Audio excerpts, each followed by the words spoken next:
काय नाव तुमचं आणि गाव कोणतं? बर बर. शेती किती आहे तुम्हाला? 3 एकर शेती आहे. तुम्ही काय काम करता? शेतीच करता. बरं बरं. पत्नी वारली, मुलगा पण वारला. बरं बरं. आता काय अपेक्षा तुम्हाला? कसं स्थळ पाहिजे? काय नाही, फक्त मुलगी लग्न व्हायले आता मला वाच काय असं नाही. आपण दोघे करून बरं. समोरच्या व्यक्तीला एखादा मुलगा मुलगी असेल तर चालेल का? मुलगा नाही चालेल. मुलाला काय अडचण आहे? तो मुलगा आपला स्वीकारला तर काय हरकत या वयामध्ये? तुम्हाला म्हातारपणाला आधार होईल. बाबाचा मुलगा आहे त्याला घेऊन टाकू, मुलगी लग्न करून दे. हा चालेल. तुमचा मोबाईल नंबर सांगा. सांग ना, नंबर सांग.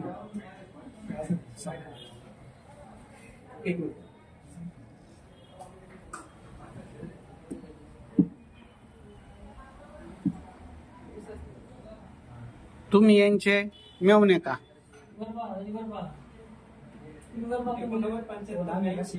हा 89 हा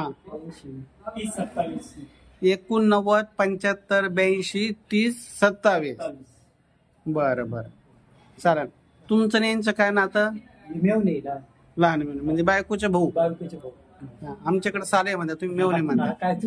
हा बरं बरं. तुमचे ते मेवणे आणि आमच्या मामाची मुलगी तुम्हाला भाऊजाई. म्हणजे सगळं आपण एकत आहे. आपल्या मराठा समाजाचे चौकड नाते निघतात. फक्त माहित नसतं. आता ही माहिती तुमची युट्यूबला, इन्स्टाला, फेसबुकला टाकली तर काही प्रॉब्लेम? हा कसं वारलेली असली तर मग काहीच प्रॉब्लेम नाही. पत्नी जिवंत असताना जर युट्यूब इन्स्टाला तुम्ही दिसले, कधी रोज भाकर भेटते ती लगेच बंद. एवढी बायकोची हौसाली तर जाय तिकडच. म्हणजे संध्याकाळी लगेच त्रास सुरू होतो. त्याच्यामुळं जिवंत जिची बायको आहे त्यांनी पार तर वधूवर सूचक केंद्राला भेट द्यायचीच नाही. खरोखर बायको वारली ती नांदतच नाही. घटस्फोट कम्प्लीट झालेला आहे. काही काही बायका घटस्फोट देत नाही आणि नांदायला पण येत नाही. पण ते नांदायला येत नाही, घटस्फोट देत नाही. मग आता तिथे डेअरिंग आहे समोरच्याची. जिवंत म्हणजे आता कसं आहे, समोरच्याची हिंमत आहे करण्याची. उद्या ते जे काही झगडे होतील त्याने ते मिटवायचे राहत.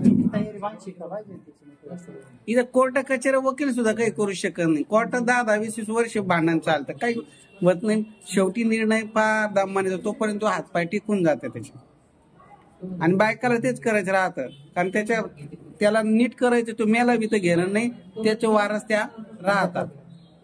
त्याच्यामुळं एक तर कायदेशीर घटस्फोट घ्यायचा आणि नसन.